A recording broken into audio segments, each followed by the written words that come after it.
کا تذکرہ کریں گے. تو ان سارے تذکروں کا مقصد کیا ہے؟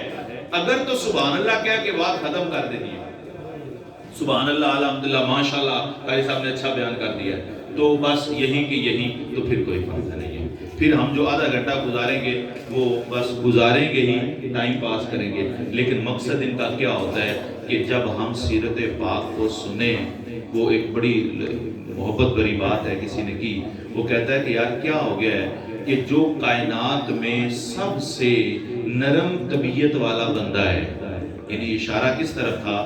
حضور کی طرف، کہ کائنات میں جو سب سے نرم ترین شخصیت ہے، جن کو اللہ نے قرآن میں کہا ہے کہ محبوب آپ اللہ کے فضل سے بڑے نرم دل ہو گئے ہیں، آپ بڑے کریم ہیں، آپ رؤوف ہیں، آپ رحیم ہیں، آپ کریم ہیں، اللہ نے اتنا نرم مزاج کہا ہے. تو وہ شخص بڑی محبت بھری بات کہتا ہے کہ اس کریم نرم طبیعت والے شخص کی سیرت کو پڑھ کے ہم سخت ہو جاتے ہیں. کتنا دورہ مزاج ہے، کتنا دورہ معیار ہے کہ نرم ترین شخصیت کو پڑھنے اور سننے کے بعد ہمیں نرم ہونا چاہیے یا سخت ہونا چاہیے؟